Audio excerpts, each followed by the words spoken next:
Assalamualaikum warahmatullahi wabarakatuh.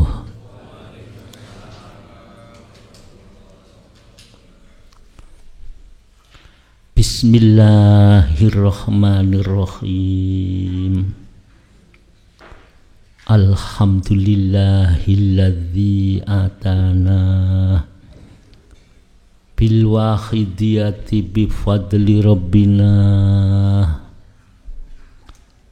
walhamdulillahi sholatu wassalam alaika wal ali ya khairul anam. Rabbun karim wa anta dzu khulqin azim.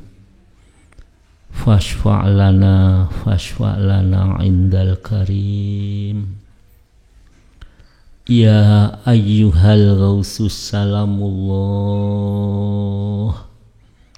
alaika rabbini biiznillah wanzur ilayya sayyidi binadroh musillatil lil hadratil aliyah. Amma ba'du. Hadratal mukarramin, para alim ulama yang saya taati, wabil khusus kepada pengurus Ketua Yayasan Al-Ma'ruf dan Alam Hikmah yang saya muliakan, hadirin wal hadirat yang mengikuti pengajian secara langsung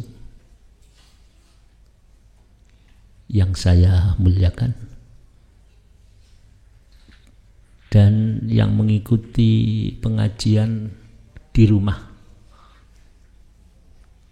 Salam dari kami, dari Yayasan Al-Ma'ruf Alam Hikmah Bangil, Kabupaten Pasuruan, kepada panjenengan semua, baik yang ada di Indonesia maupun di luar negeri, yang telah menghubungi kami baik dari Hong Kong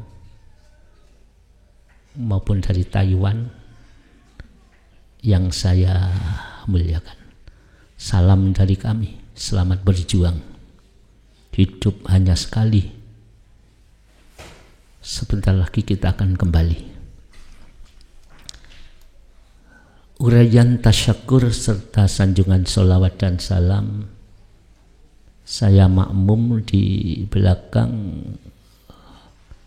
pemimpin baca sholawat tadi, mujahadah. Muga-muga kula panjenengan sedaya hadir di sini dengan niat tulus, ikhlas hanya karena Allah, lillah, dan praktek kesadaran billah. Muga-muga benjing dipun golongaken, kita digolongkan ke dalam umatnya Rasulullah sallallahu alaihi wasallam. Sebab menjadi umatnya Rasul itu gampang-gampang angel. Umat yang mana? Yang namanya umat artinya pengikut, pengikutnya Rasul. Kalau Rasulullah ke timur, kita selalu ke timur. Kalau Rasulullah ke barat, kita mengikuti ke barat. Kalau soal syariat mungkin masih gampang. Rasulullah sholat, kita sholat, bagus. Rasulullah zakat, kita zakat. Itu umat, pengikut. Umat yang disebut pengikut. Yang sulit itu masalah rohani. Rasulullah itu lemah lembut, tapi kita jahat. Rasulullah tidak pernah ghibah. Rasul mboten nate ngrasani. tapi kula ahli riba. Rasulullah hatinya bersih, tauhid. Lah kita syirik, menyekutukan Allah, menyekutukan dengan dirinya sendiri, menyekutukan dengan amalnya. Ya. Kalau ini nanti diadili oleh Allah Subhanahu wa taala, bisa jadi kita ini nanti tertolak sebagai umatnya Rasulullah yang sodik, yang benar. Mulane kalau panjang iki ngaji. Gini mahasirul hadirin. Panjenengan ibadah, sholat ya. Silakan sholat toh, sundul jagat. Bengi habiskan sujud di hadapan Allah. Kalau ono sing kuat ya. Sholat duha, monggo. Silakan sebanyak-banyaknya. Apalagi ilmu apapun kita miliki, monggo. Sampai ilmu kula panjenengan diparingi derajat sing luhur. Berjuang, silakan. Cuma ingat, ujung dari ibadah, sak dhuwur-dhuwure ibadah, setinggi-tingginya ibadah dan ilmu, ujungnya adalah hati. Jadi ujungnya itu hati. Ibadahnya luar biasa, hati jahat ditolak.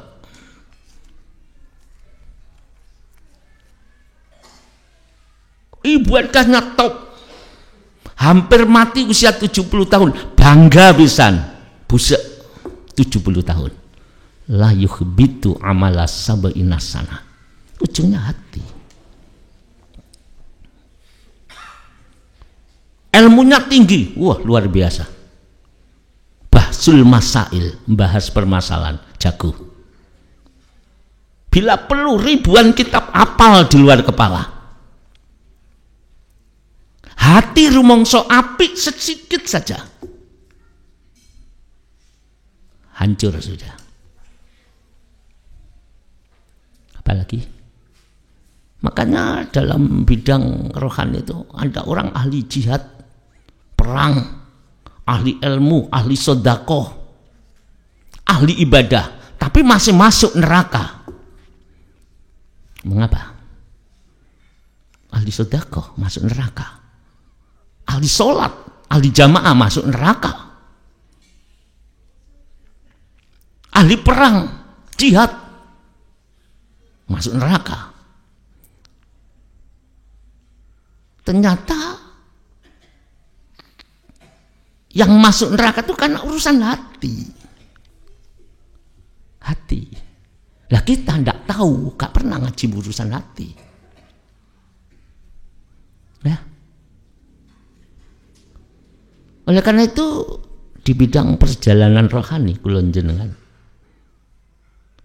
ngaji pertama kali Rasulullah Shallallahu Alaihi Wasallam itu urusan hati, itu urusan syariat. Jadi Kanjeng Nabi ngaji pertama kali diutus kalian Gusti Allah, ketika mendapat perintah sebagai Rasul, sing didandani pertama kali adalah hati, tempat tauhid. Dicek itu di sejarah. 13 tahun enten Mekah. Duduk sholat.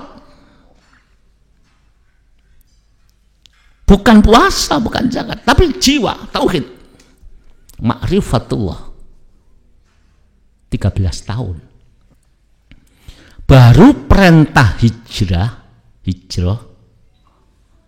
wonten Madinah turun ayat-ayat Madaniyah. Ayat yang turun di kota Madinah. Lah ayat-ayat itu perintah ibadah lahir, syariat.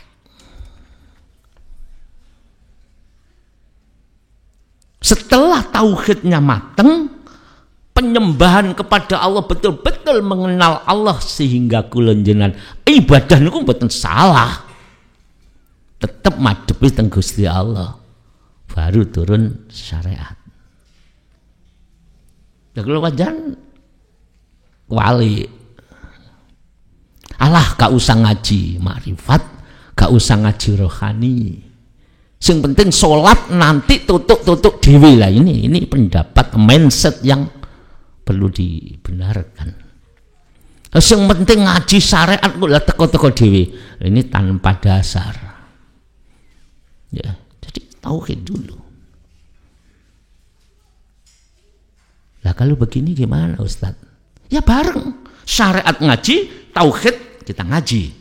Ma'rifatullah kita ngaji. Kembali nggih.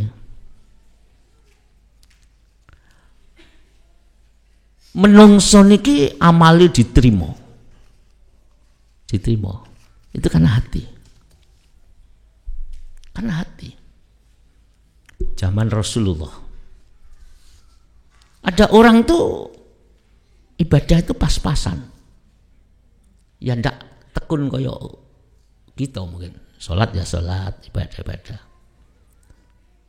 Tapi Rasul mengatakan, aku melihat besok di surga ada seorang yang mondar-mandir ate mlebu pintu surga yang mana ya? Wajib itu. Jadi pintu surga itu banyak itu. Itu diperkenankan lah, silakan kamu masuk surga. Pintu di mana saja kamu masuk. Dan ini kan orang sempurna ya, orang istimewa ya.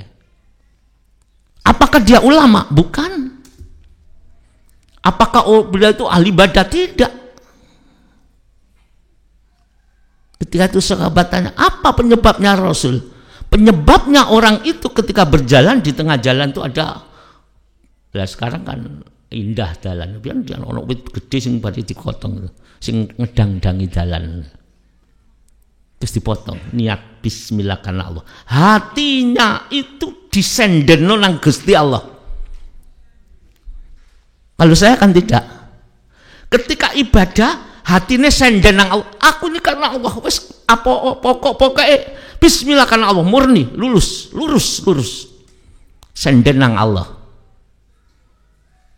Gara-gara itu dosanya diampuni, ibadahnya satu diterima, silakan masuk surga dari pintu yang manapun. Karena senden nang Gusti Allah. Lah kula sendene nang makhluk, sendene nang ganjaran, sendene nang swarga. Aku lek ngetok iki ganjarane akeh, iki engko iso ndadekno munggah swarga. Yang satu, aku memotong kayu di jalan ini karena Allah, pokoknya karena Allah. Lurus. Lillahi rabbil alamin. Niku lillah. Lho senden nang Allah itu kondisi batin. Kita sholat malam saja, pandangan wah kalau sholat malam masuk surga besok tanpa hisab. Itu karena senden nang itu. Ya, hati-hati. Makanya hati ini harus dibersihkan. Aku tak membaca Quran, wah, lek maca Al-Quran surat Al-Ikhlas sekali sama dengan sepertiga Al-Quran. Aku lek maca ping 3 padha karo khatam Al-Quran. Sendennya hanya itu, boten senden lillahi rabbil alamin. Ayo dirubah. Ibadah-ibadah kita dirubah. Yang hanya karena apa-apa itu hanya digantikan Allah. Apa gak percaya lek Gusti Allah itu akan memberi? Harus percaya. Koyok-koyok gak percaya sama Gusti Allah. Asal lurus karena Allah, pasti Allah akan memberikan. Innallaha la yukhliful mi'ad. Jadi hadirin, qalbun podo keloncan podo duwe kok kalbunnya ini. Podo duwe ini. Kula, saya, panjenengan sama. Ada orang disebut ulama sama dengan panjenengan, isinya podo. Atine podo. Yang ndak sama itu dalamnya. Kalau dalamnya ini diisi oleh guru biasa, guru TK, ya isinya seperti itu. Karena dia berguru kepada, maksudnya belajar dari guru TK. Ya isinya ya didapat itu. Kalau kula panjang belajar kepada guru SMP, ya isinya ya seperti pengetahuan orang SMP. Padahal isinya podo, kolbun podo. Sing beda isine. Kalau kula panjang diisi oleh seorang profesor yang handal, isinya lebih utama.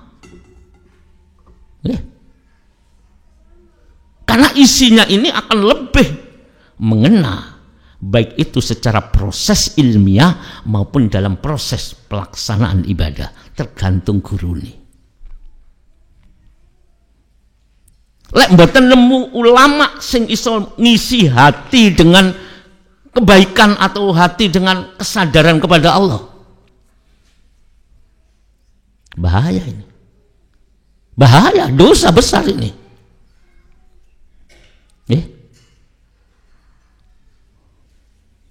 Sampai dikatakan dalam kitab Takribul Usul, ada orang hidup di dunia, ya. Ketika hidup di dunia ini, orang nemu guru sing iso nuntun ati, ya guru sing dimaksud kalau sing iso berseni ati. Apa kata dawuh itu? Mutalawisan bil kabair wa ingkana bi ibadati sakolain. Orang ini walaupun bungkusnya itu bagus seperti saya, jaketan kopiah putih, mati membawa dosa besar. Wa ingkana bi ibadati sakolain, walaupun orang itu sesungguhnya memiliki ibadah yang luar biasa, cuma ibadah lahir saja, cuma hati tidak ada yang nuntun. Mutalawisan bil kabair wa ingkana bi ibadati sakolat, walaupun sujudnya, ilmunya sundul langit, dia dosa. Mengapa? Karena hati hadirin.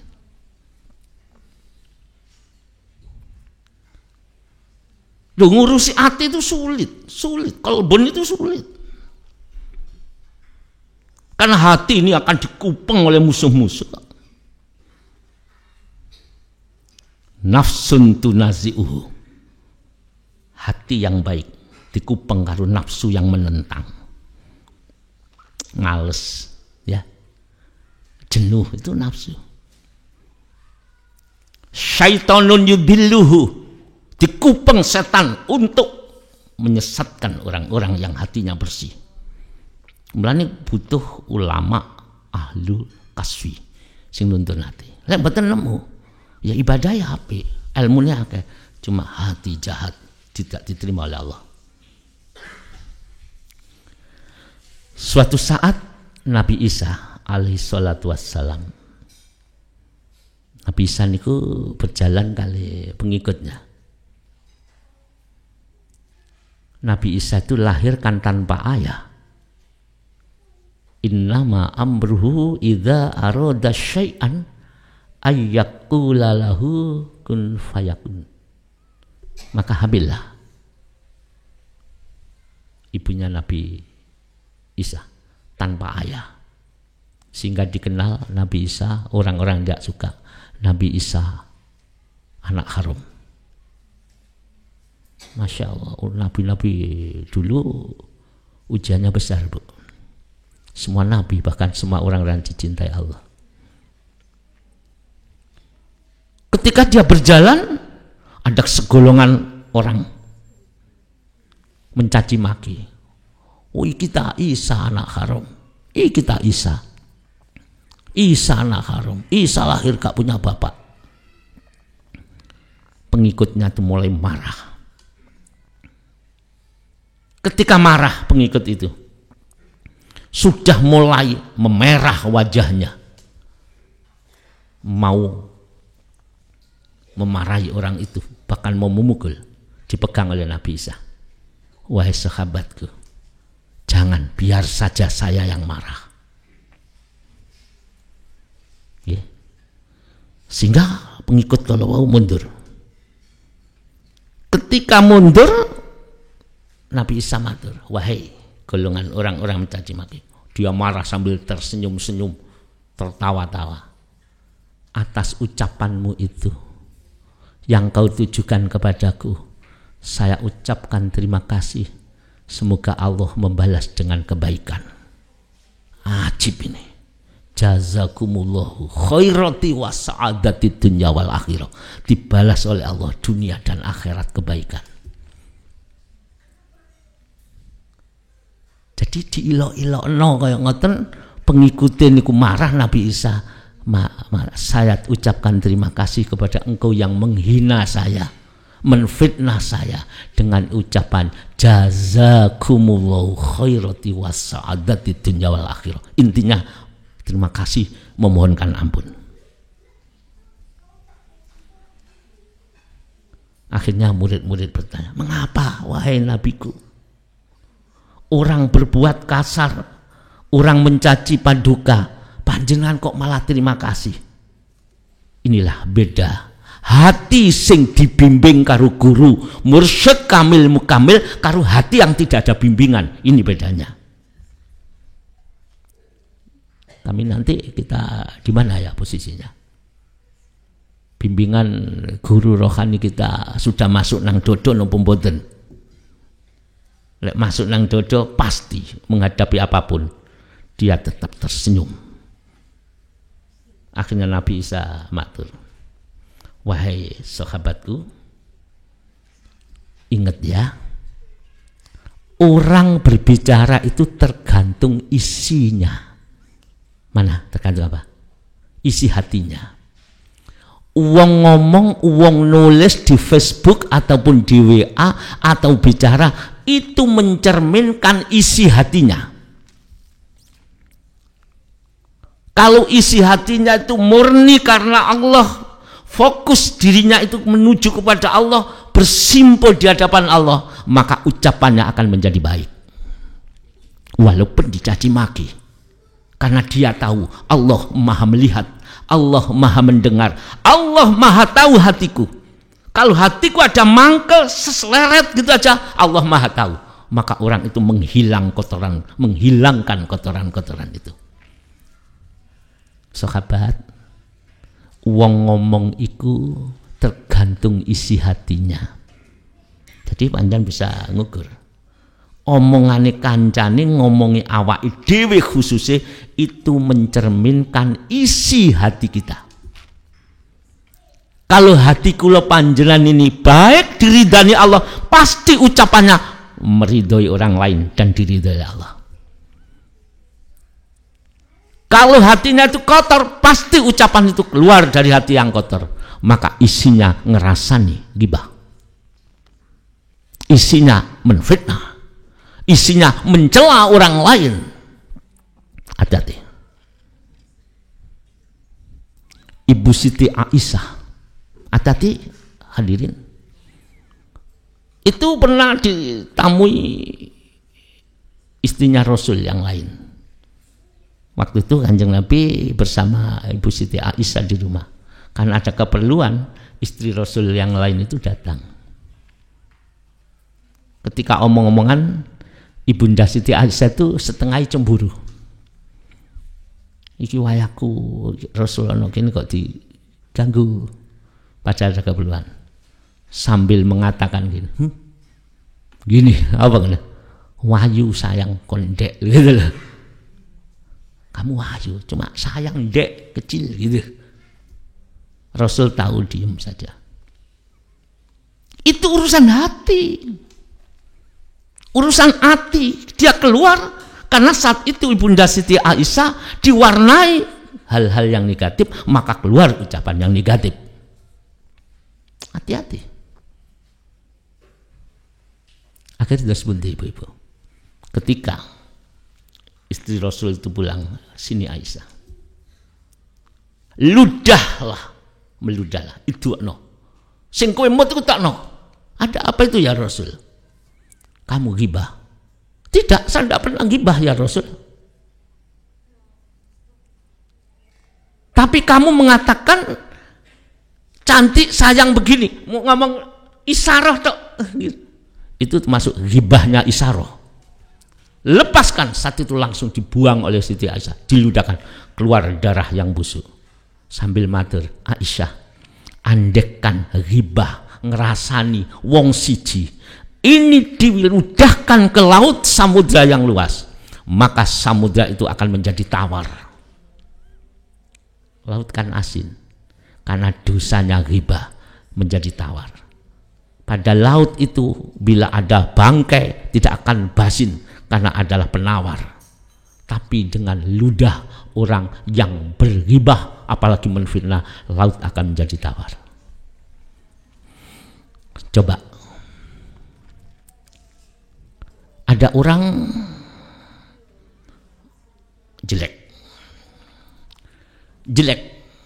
Suatu saat dia ketemu. Mungkin kita hati-hati. Jelek. Wah, kamu seperti si fulan, ngeten nggih? Itu enggak boleh. Itu termasuk mencela. Hati yang bersih lebih lepas daripada itu. Contoh, ada seseorang yang wajahnya itu beda. Terus kita matur. Sambil senyum boleh, sambil tertawa koyo guyon, dia mengatakan, kon luwih ganteng, paling ganteng di kebun binatang. Ya. Sak kebun binatang kamu paling ayu. Walaupun guyon ini termasuk hati yang kotor. Sekali-kali fal yakul khairan aw liyasmut, ngomong sing apik ae atau diam. Lembutnya rohani ini bila tidak ada yang nuntun atau kita kurang hati-hati, kita akan hancur. Karena besok amal-amal kita akan diminta, walaupun saya yang dijelekkan itu tersenyum, tidak marah, tapi Allah akan marah. Itu ciptaanku, walaupun begitu itu ciptaanku. Inilah masalah hadirin. Hati, qalbun. Ternyata hati kita ini baik apa tidak? Ayo, jelek. Kita benci dengan orang mabuk-mabukan, benci dengan makan daging anjing karena najis. Ya, ada orang makan sate kambing, bukan anjing, sate anjing. Oh, najis itu, kita marah. Mengapa? Dia makan daging haram, najis. Terus ada orang mencuri sandal atau mencuri di jalan begal gitu ya, marah dengan begal. Boleh, memang jelek. Apa jelek? Jelek orang itu. Menurut hukum syariat begal gumek wong ku jelek, ngerampok gumek wong ku jelek. Ya, mangan daging anjing jelek, minum minuman keras jelek, makan darah bangkai jelek. Kalau kita mau menghukumi hati kalbun kita, orang ghibah adalah memakan bangkai temannya. Apa mboten najis? Najis. Ping pira ngrasani? Tahukah besok di akhirat orang ahli ghibah kesana kemari mencari Rasulullah, tapi sayang membawa daging-daging busuk bangkai orang dirasani, selamanya tidak akan ketemu Rasulullah karena kita memakan bangkai di hadapan Rasul. Tiap hari mujadah ingin ketemu Kanjeng Nabi, tiap hari mujadah ingin mimpi ketemu Kanjeng Nabi. Stop ghibah, baru Rasul akan menemui kita karena rahmatnya Allah. Maka ahli ghibah tidak pernah ketemu Rasul. Lebih-lebih ahli fitnah, walaupun mujatan nangis darah gak bisa ketemu. Karena Rasul itu bukan orang sembarangan, disucikan oleh Allah. Sedangkan kita mencari Rasul sambil membawa bangkai, mencari Rasul sambil membawa darah-darah kotor orang-orang yang kita fitnah. Mujadah ping piro, sudah berapa puluh tahun, mengapa tidak ketemu Rasul? Perbaiki lesanmu. Mengapa kita tidak perlu ketemu guru rohani kita? Perbaiki perbuatanmu. Sekali ghibah, memakan daging busuk orang yang kita rasani. Sekarang kita hukumi diri kita. Man arafa nafsahu, sapa sing iso ngerti karo awake dhewe, pasti dia akan diberi oleh Allah fadl mengenal Tuhannya. Saya tanya, adakah yang baik di arena mujadah ini, di arena pengajian ini? Adakah orang yang tidak ghibah mungkin mau berangkat ngerasani? Adakah orang yang tidak hasud, tidak punya hati yang jelek? Astagfirullahaladzim. Ternyata kulo pribadi saya dan panjenengan hadirin masih jelek seperti ini. Lebih jelek daripada perampok, lebih jelek daripada koruptor, karena kita sendiri mengaku ora melun duwe, miliknya Allah kita aku, seakan-akan kita memiliki, padahal kita lahir orang gowo apa-apa. Apakah kita baik? Jujur aja, tidak baik. Kita punya cita-cita ingin ketemu Rasul walaupun dalam mimpi. Ya, tidak akan sampai, tidak akan ketemu. Mulut kita penuh bangkai. Tiap hari kita membaca selawat, ingin ketemu ya Rasul, datanglah walaupun dalam mimpi. Biar terobati rasa rinduku padamu. Tapi ghibah dilakoni terus, fitnah dilakoni terus, mencela orang lain dilakoni terus. Tertutup jalan untuk ketemu Rasulullah walaupun mimpi. Ingin ketemu? Ingin bersama Rasulullah? Oke. Kalau ingin ketemu ada syarat. Perbaiki dulu.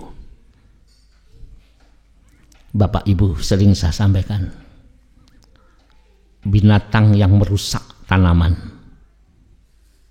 binatang yang menjijikkan dan merusak tanaman, merusak bunga, merusak taman, kita kalau melihat mesti jijik. Apa itu? Ular ya, ulat ya Pak ya. Jijik. Tidak ada orang yang senang disemprot dengan hama, pencemprot hama, mati. Karena kalau ada ular sedang disemprot. Nasib kita ini seperti ular Pak, seperti ulat. Jelek, tidak ada baiknya. Merugikan orang lain terus. Kita ini merugikan orang lain terus. Tidak menguntungkan orang lain kita rugikan. Lebih jahat daripada ular. Untung Allah masih sayang. Kalau tidak kita disemprot untuk mati semuanya. Untung. Tapi Allah memberikan satu, yu'til hikmata mayyasha'u wa mayyu'tal hikmata faqad utiya khairan katsira. Allah bakal memberikan hikmah kepada siapa yang dikehendaki. Siapa yang diberi hikmah, sungguh dia mendapat kebaikan yang banyak dari Allah. Orang itu terpilih. Ya, semoga kita terpilih, dipilih oleh Allah Subhanahu wa ta'ala. Sepulang dari pengajian ini nanti, hati kita dirubah, lesan kita dirubah, perbuatan kita dirubah. Syaratnya, ketika ulat yang merugikan itu diberi hidayah, tondo-tondone wong oleh hidayah, dia akan diam. Ulat-ulat yang lain memakan daun, dia diam, tidak makan. meneng. Yang lain ke sana kemari, ke utara, ke barat, ke timur. Dia diem, gak ndek, gak rulor, gak rukidul. Selama 40 hari menjadi andung. Ketika ular jadi andung, alamat selamat itu. Andung hanya diem, sing mangan barang haram mandek. Dia tidak tahu mana utara, mana selatan, sing eru fokus bahwa dirinya orang itu penuh salah, penuh dosa. Arba'ina yauman mongso 40 dina. Ketika 40 hari dia itu meneng, baru ya nabiul hikmah min qalbihi ala lisanhi, muncullah sumber hikmah dari dalam jiwa antung itu, keluar sayap, akhirnya manfaat bisa diambil hikmahnya, datang ke bunga satu, ke bunga lain, benang sari, keputik yang dulunya merusak sekarang menjadi kubu, menjadi manfaat. Sarate 40 dino. Loh, kita ya gitu. Pernahkah kita beramal meneng 40 dino? Mujahadah 40 hari sing boten apal nggih. Ya Sayyidi ya Rasulullah, setengah jam tiap hari. Lek dorong, ayo mumpung dorong mati dadi ular gitu loh.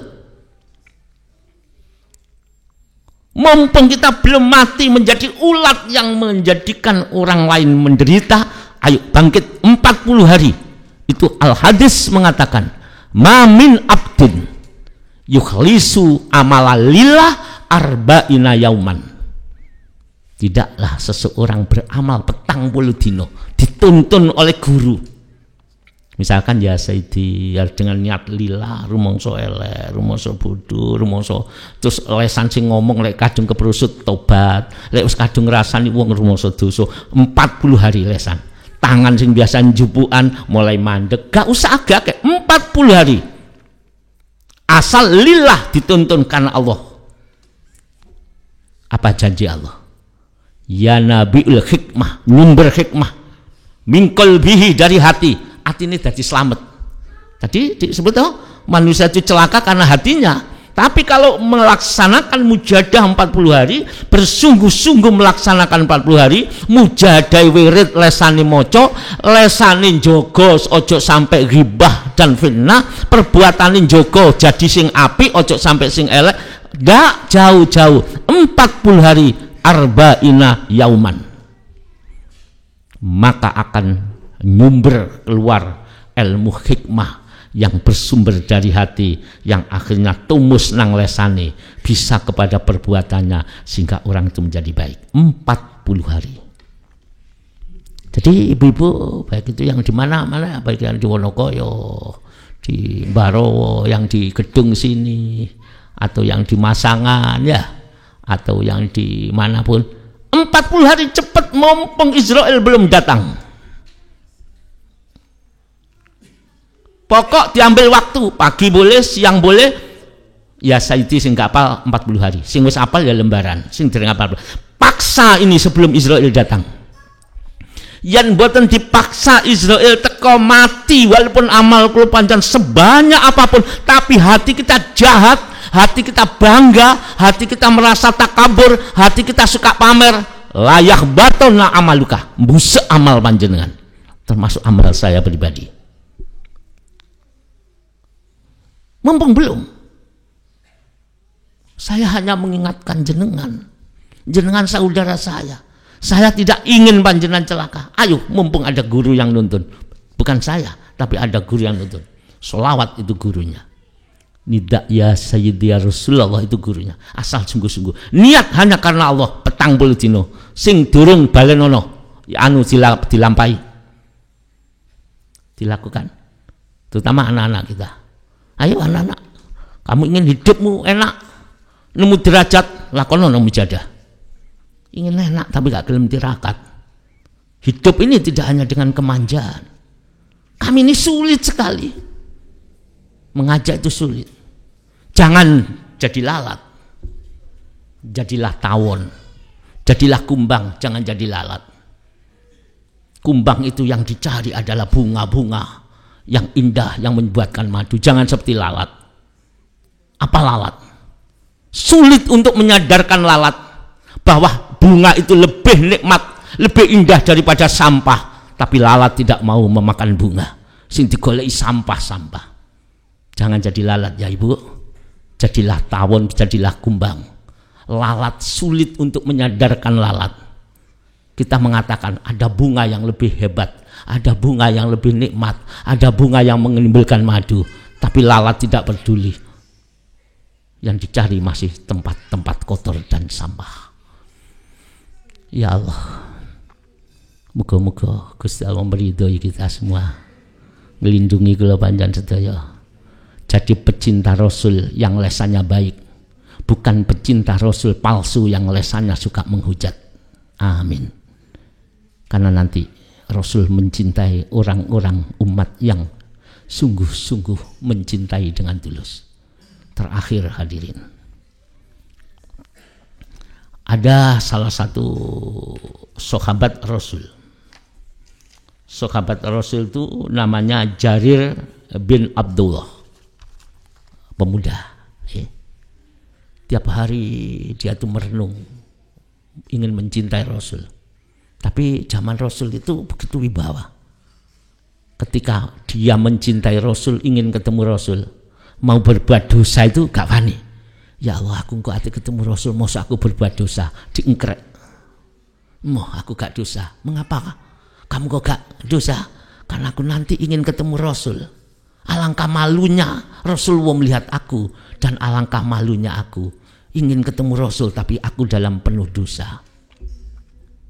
Sehingga sahabat Jarir itu menjaga hati-hati. Ketika mau datang pada Rasul, ati ngerasani orang lain. Tidak. Mengapa kamu tidak ikut ngerasani? Karena aku nanti ketemu Rasul kekasihku. Bagaimana kalau Rasulullah tahu aku adalah ahli ghibah? Alangkah malunya Rasulullah punya umat seperti ini. Isik wani ingin ketemu Rasul? Jenengan isik wani ingin ketemu Rasulullah? Kalau saya malu hadirin. Posisi jahat seperti ini, merindukan Rasul, malu hadirin hadirat. Sahabat Jarir bin Abdullah itu sangat mencintai Rasul. Kalau tidak ketemu itu badannya sampai kurus. Suatu saat dia itu ingin ketemu Rasul. Ada kesempatan di Masjid Nabawi, nggih. Kanjeng Nabi ngadakno pengajian kaya ngeten iki. Saking akeh sing hadir penuh. Rasul melihat sahabat-sahabatnya. Tahu-tahu di belakang ada sahabat Jarir bin Abdullah. Ingin maju sudah penuh. Dia hanya tolak-toleh, ati maju gak wani. Karena saya datang terlambat, ingin ketemu nabiku, kekasihku. Akhirnya Kanjeng Nabi tahu Jarir datang. Rasul tahu, ini sahabatku, pemuda yang senantiasa merindukan aku. Jubah Rasulullah, ini biasa rangkep itu diambil satu, ditaruh di sebelahnya. Jarir, sini kamu. Semua noleh ke belakang. Loh, ini sahabat. Siapa ini? Banyak yang tidak begitu kenal. Karena tidak dikenal. Tapi jiwanya pecinta Rasul. Dipanggil. Sini Jarir. Dia datang sambil ketakutan. Ya Rasul. Duduklah di sini. Jubai Kanjeng Nabi dibuat tikar. Saking hormatnya Rasul kepada pemuda yang mencintainya. Ayo anak-anakku. Adakah si pencinta Rasul? Pecinta Rasul bisa menjaga lesannya. Jangan bohongi Rasul. Wahai sahabatku, anakku. Rasul tahu dia sering menangis, tidak ingin berpisah dengan Rasul. Bagaimana ya Rasul? Kalau di dunia saya miskin, tidak bisa ketemu engkau. Nanti kalau di akhirat nanti aku dijauhkan dari engkau. itu adalah pecinta sejati. Ketika datang, Rasul melepas jubahnya, ditaruh di bawah. Wahai anakku, duduklah di sini. Jari langsung telungkup, diambil jubah Rasul. Dikerukep nonang sirai sambil menangis sejadinya. Ya Rasul, tidak pantas aku duduk di jubahmu. Engkau orang yang dimuliakan oleh Allah, sedangkan aku orang hina. Menangis sambil memegang jubah Rasul itu tadi. Ya Allah, jujur anakku, jujur Bapak Ibu, kalau saya tidak mungkin seperti itu. Kalau saya pribadi bukan mungkin seperti itu. Saya ini bukan orang baik, cuma kebetulan diberi kesempatan seperti ini. Tapi kulo mengharap ada salah satu syukuran banyak, syukuran semua. Besok di alam mahsyar kita panjenengan digolongkan oleh Rasul, dipanggil, wahai orang-orang yang mencintai aku di gedung, dari bapak-bapak ibu-ibu, minggirlah, ini kusiapkan hamparan, duduklah di sini di sampingku. Karena wong ahli cinta mahabbah kepada Rasul, dengan solawat kepada Rasul, besok ono ing alam mahsyar bangkit dari kubur, orang itu dekat dengan Kanjeng Nabi.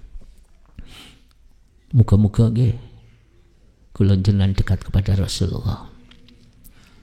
Orang cinta tidak pernah lepas dari air mata.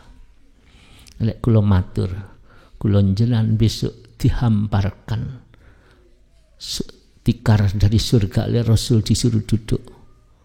Mungkin panjenengan wong sing paling banyak menderita, wong sing banyak melarati, yang banyak nelongso nang Gusti Allah, nelongso pada Rasul, itu yang dipanggil dulu. Orang yang seperti saya yang merasa baik, merasa ustadz, jauh kalau apa-apa nih hadirin. Ya sudahlah, sopo ngerti welasi Gusti Allah mudun pada malam hari ini. Tunduklah semua hadirin. Dunia hanya sesaat. Panjenengan kekurangan opo? Panjenengan melarat opo? Panjenengan menderita opo? Anak-anakku hanya sebentar, akhirat selama-lamanya. Kalau kita cinta pada Rasul, tundukkan hatimu. Ini malam Jum'ah.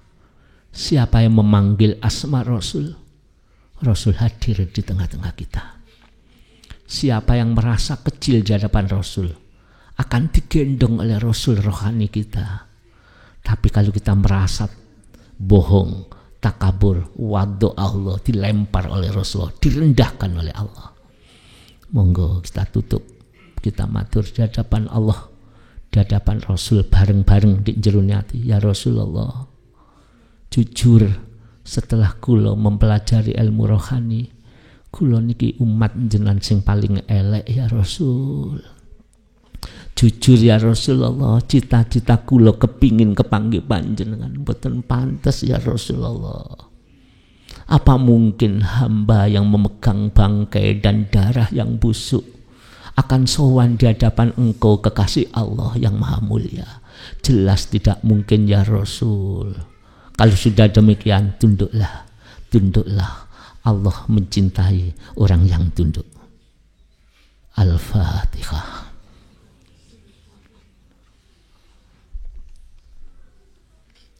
Katakan pada Rasulullah, ya Rasul, aku dulu punya ayah, punya ibu. Ketika aku miskin, ibu yang membantu, ayah yang membantu. Ketika aku sekolah, ayah membanting tulang untuk membiayaiku. Ketika aku sakit, ibu yang bangun malam untuk memberikan minum kepadaku. Ketika aku kedinginan, baju ibu dan sarung ayah diberikan kepadaku asal aku sembuh. Sekarang di mana ibuku, entah aku tidak tahu, karena dia sudah meninggalkan dunia yang fana. Di mana ayahku, aku tidak tahu, entah di mana ayahku, karena hanya tinggal 2 batu nisan. Anak yang soleh solihah pasti memikirkan nasib ayah ibundanya di alam mahsyar atau di alam barzah. Ayo kita tengok ibu bapak kita, ibu kita yang sangat sengsara mendidik kita, yang dengan mati atau hidup melahirkan kita, sekarang sudah tiada. Kalau memang ada, itu pun kita sia-siakan. Kita makan enak, sedangkan ibu makan nasi yang sudah basi. Kita ini enak pakaian baru, sedangkan ayah pakai sarung 2 tahun yang lalu masih dipakai. Hidupnya sangat menderita, sedangkan kita sangat mewah. Hati-hati hadirin, hati-hati. Pecinta Rasul pasti akan memperhatikan kedua orang tuanya. Jangan katakan aku mencintai Rasul selagi ibumu kau biarkan menderita. Jangan katakan aku mencintaimu ya Rasul, sedangkan ayahmu kau biarkan menderita. Jangan membohongi Rasulullah. Jangan membohongi Allah Subhanahu wa taala. Hari ini kita tebus segala-galanya. Hari ini sebagai kafarat untuk kedua orang tua kita. Biar kula panjenengan dadi ancik-ancik neraka kanggone wong tua, asal orang tua bisa selamat masuk surganya Allah Subhanahu wa taala. Lahumul Fatihah. Mari sing boten apal ya Sayyidi Rasulullah, sing melas dalam hati.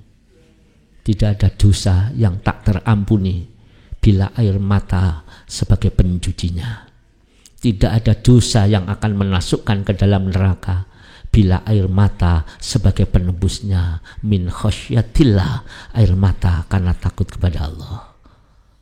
Allahumma ya wahidu ya ahad, ya wajidu ya jawad, sholli wa sallim wa barik ala sayyidina Muhammad wa ala ali sayyidina Muhammad fi kulli lamhati wa nafasin bi adati ma'lumatillahi wa fuyudatihi wa amdadihi. Allahumma ya wahidu ya ahad, ya wajidu ya jawad, sholli wa sallim wa barik ala sayyidina Muhammad wa ala ali sayyidina Muhammad fi kulli lamhati wa nafasin bi adati ma'lumatillahi wa fuyudati. Allahumma ya wahidu ya ahad, ya wajidu ya jawad, sholli wa sallim wa barik ala sayyidina Muhammad wa ala ali sayyidina Muhammad fi kulli lamhati wa nafasin bi adati ma'lumatillahi wa fuyudatihi wa amdati. Hadirin, orang-orang ahli neraka itu menangis sampai meripatin iku metu, coplok, molor-molor. Air matanya berganti air mata darah. Sambil berteriak-teriak nggebuki dodone saking getune oleh nglakoni dosa nang donya. Tapi wis kadung nasi sudah menjadi bubur, ditolak oleh Allah. Mengapa kamu menangis seperti ini? Andekan kau tangisanmu itu kau tuangkan di dunia, pasti kamu bahagia. Sayang kowe gak iso nangis nang donya. Kamu tidak usaha sungguh-sungguh.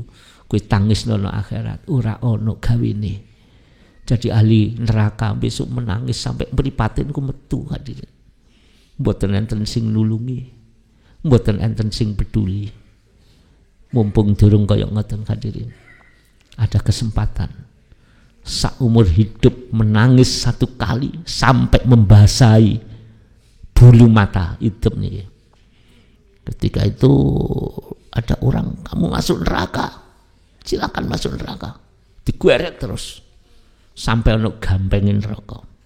Si orang itu nangis, akhirnya keluar idep siji, idep air bulu mata. Ya Allah, ini hari keadilan. Ini hari keadilan ya Tuhan. Ada apa kamu wahai bulu mata? Aku bulu matanya si fulan yang kau masukkan, mau kau masukkan ke dalam neraka jahanam itu. Sedangkan aku bulu mata pernah suatu saat si fulan itu menangis terseduh-seduh karena iling dosone, iling maksiate, ingat durhakanya kepada kedua orang tuanya. sehingga bulu mata ini tenggelam kepada air matanya. Saya jadi saksi ya Allah, si fulan pernah menangis min khosyatillah, seumur hidup nangis pisan, akhirnya oleh Allah dihargai. Kalau begitu tak haramkan orang itu masuk neraka. La yadkhulun naro mambaka min khosyatillah, tak haramkan orang itu masuk neraka. Orang yang menangis karena takut kepada Allah, karena yang menjadi saksi adalah bulu mata, bukan karena kita ngendel bulu mata. Ayo mumpung ada kesempatan hadirin, kalau sudah ada di neraka panjenengan gak iso nulung kula, atau sebaliknya saya tidak bisa menolong, ayo sekarang nafsi-nafsi kita ikhtiar ya.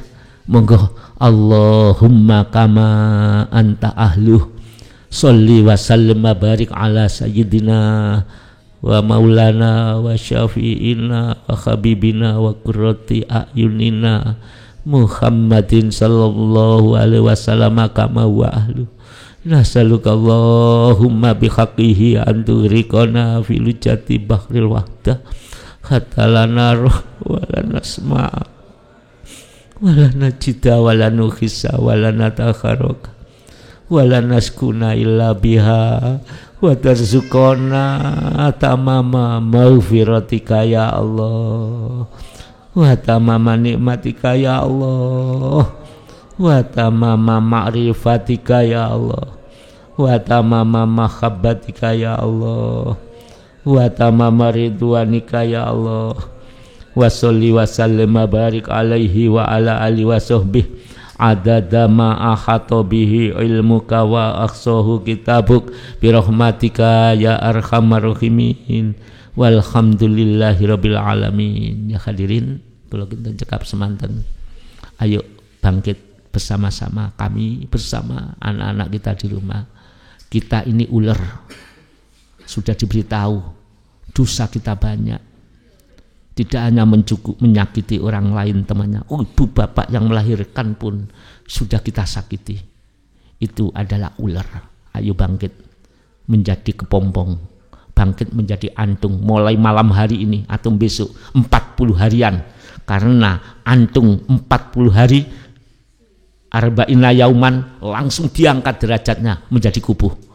Lah kita begitu, kalau tidak sungguh-sungguh niatnya, kalau bisa nanti malam lek gak iso mulai meneh mujadah lembaran, lek mboten saged lembaran nggih, ya sayyidi ya Rasulullah, ya sayyidi ya Rasulullah, setengah jam sekali duduk nggih. Muga-muga kita diridani oleh Allah Subhanahu wa taala. Saya sebagai ular yang najis atau mungkin panjenengan nyuwun teng Allah, muga-muga bisa melaksanakan mumpung durung mati, diulangi 40 hari. Yang belum lakukan, waktu mendesak, karena dunia ini sore loro esok mati, mumpung kita masih ada kesempatan. Kalau kinten cekap semanten, segala kekurangan nyuwun agung pangapunten. Wabillahi taufik wal hidayah. Wassalamualaikum warahmatullahi wabarakatuh.